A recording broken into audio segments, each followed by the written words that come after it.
வணக்கம். உங்கள் வெற்றி செல்வன் யாழ்ப்பாணத்திலிருந்து நம்முடைய ஐயா கௌரி சங்கர் ஐயா நண்பருடைய நிலத்திலிருந்து பேசுகிறேன். இப்போ நீங்கள் பார்க்குறது வந்து நாட்டு பசுமாடு. இந்த நாட்டு பசுமாடுடைய சிறப்பு என்னென்னு உங்களுக்கு தெரியும். பால் கம்மியாக கறக்கும், ஆனால் மிக சக்தி வாய்ந்த பால். இது வந்து தாய்ப்பாலுக்கு இணையானது.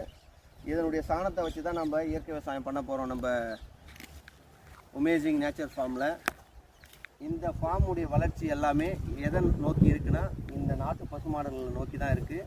இப்போ நம்மகிட்ட ஒரு 10 பசுமாடுகள்கிட்ட இருக்குது. இந்த மாட்டுடைய சாணத்தையும் கோமியத்தையும் வச்சு தான் வந்து நம்ம விவசாயங்கள் பண்ண போகிறோம். இதனுடைய சாணம் பார்த்திங்கன்னா எப்படி இருக்கு பாருங்க. இதுவே ஒரு ஹெச்எஃப் ஜெர்சி இந்த மாதிரி மாடுகளுடைய சாணம்லாம் இந்த மாதிரி எடுத்து நீங்கள் பிரிக்கவே முடியாது. இது எல்லாமே மூலிகைத்தன்மை வாய்ந்த சாணம்.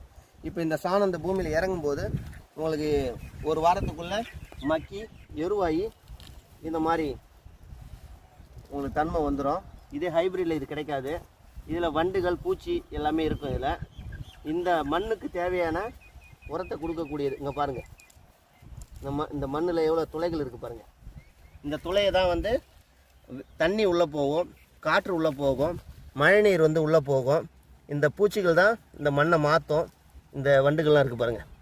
அப்போ நம்ம நிலம் பூராவே இந்த நாட்டு மாட்டுடைய சாணம் இருந்ததுன்னா நம்முடைய பூமி எவ்வளோ சீக்கிரம் இந்த மண்ணை மாற்றுன்றது ஒரு நிதர்சனமான உண்மை.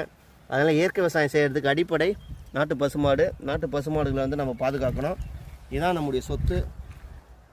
கெமிக்கல் போட்டு விஷத்தை போட்டு நிலத்தையும் தண்ணியும் பூமியும் நம்முடைய சுகாதாரத்தை வீணாக்கிறத விட இந்த நாட்டு பசுக்களை உருவாக்கி இந்த பூமியும் நிலத்தையும் மக்களையும் நம்ம காக்கணும்.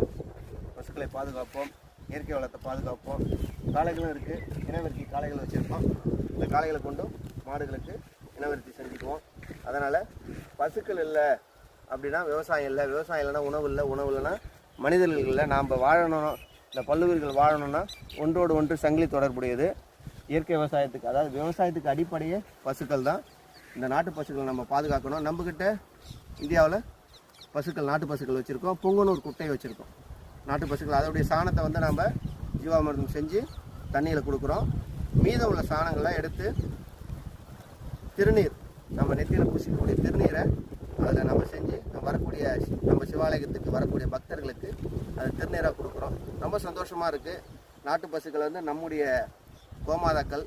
அதை மீட்டு எடுக்கணும், அதை பாதுகாக்கணும். எல்லா விவசாயம், யாழ்ப்பாணத்தில் இருக்கக்கூடிய எல்லா விவசாயம் பசுக்களை பாதுகாக்கணும். எல்லா விவசாய நிலங்கள்லையும் பசுக்களை நிற்கணும், கோமாதா பூஜை பண்ணணும். ரொம்ப ரொம்ப சந்தோஷமாக இருக்குது. நம்முடைய